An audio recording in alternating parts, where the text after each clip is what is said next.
We were a completely different company. We only did mental health services. We were a much, much smaller company, but I'm going to say even back then, 37 years ago, we were a small company, but we were still an awesome company. I've been affiliated with Horizon since 1979. Horizon, Erie County Mental Health Services Corporation II, was established in 1975. What happened was the county decided that they were going to establish mental health services across the county, and the way they were going to do that was by taking the county and cutting it up into 6 slices called catchment areas.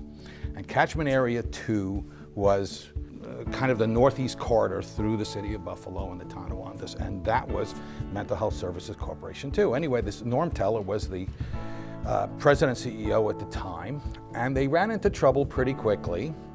And Jim Wiggin was working for the county, and he was instructed by the then commissioner to do an investigation of what was going on at Corporation II, and lo and behold, what did Jim do? He took it over.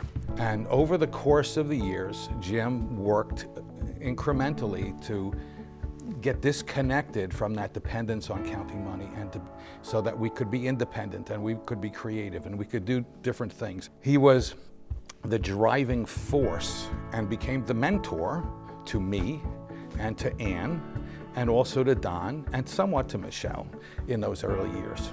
I was 18 years old. I recently was laid off from the town of Tonawanda Highway Department, and a family member encouraged me to apply at Horizon, and I started here as a maintenance staff person. We actually operated out of church basements back then.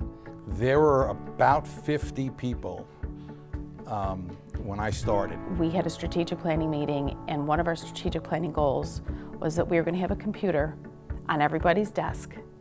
And we laughed and we were like, yeah, right, that's really going to happen. This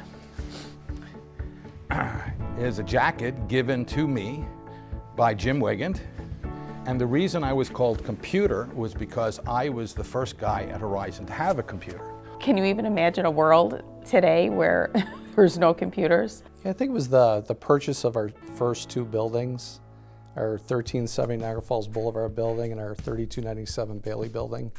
So this is the first time that we physically own property. I think that was kind of one of the big key points back then, is purchasing our sites and knowing that we're going to be there long term for the community that we serve.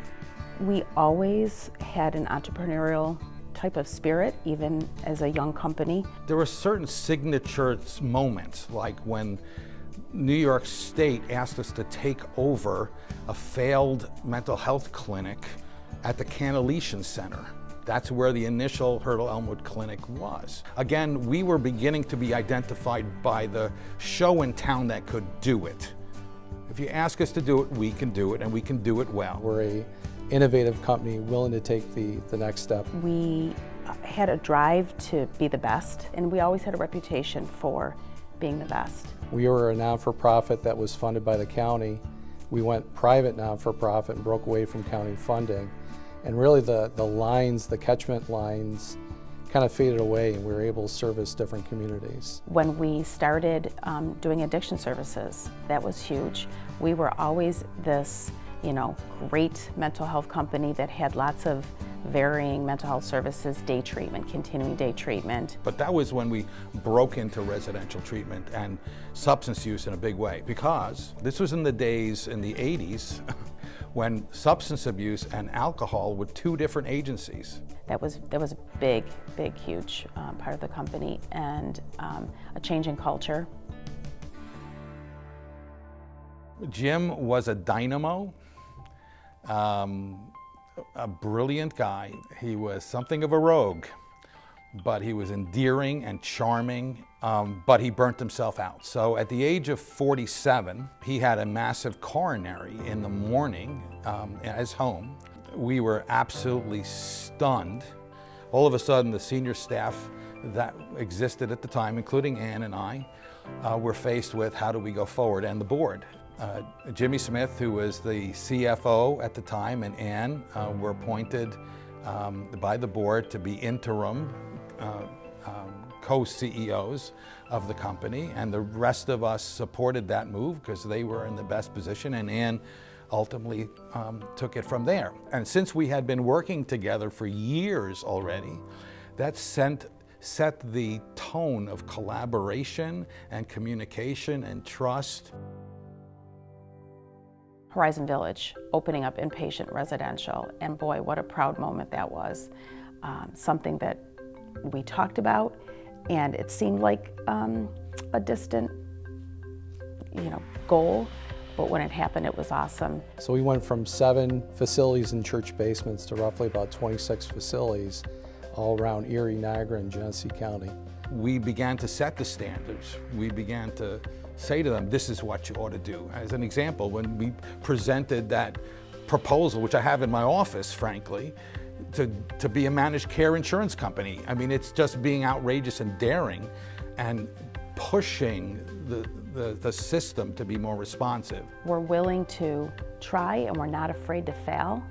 Not afraid to fail, I think, is a good thing, because that's about having the courage to put yourself out there. And I think if you have courage to try, oftentimes you succeed. Our employees are very dedicated, they're passionate, they're motivated, and they truly care about the individuals we serve. It's our people. The people, they understand where we're going.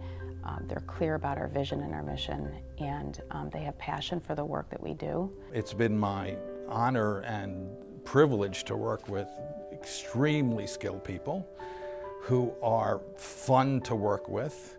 And Ann has done an unbelievable job of bringing in people who kind of fit with the zeitgeist of the organization and bring their unique talents. I was given the necessary support, guidance, education, and training to succeed.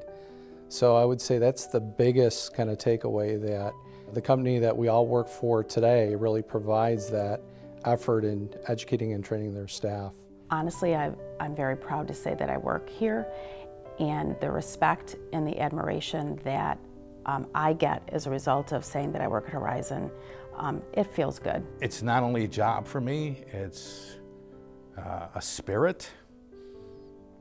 It's people who are my friends.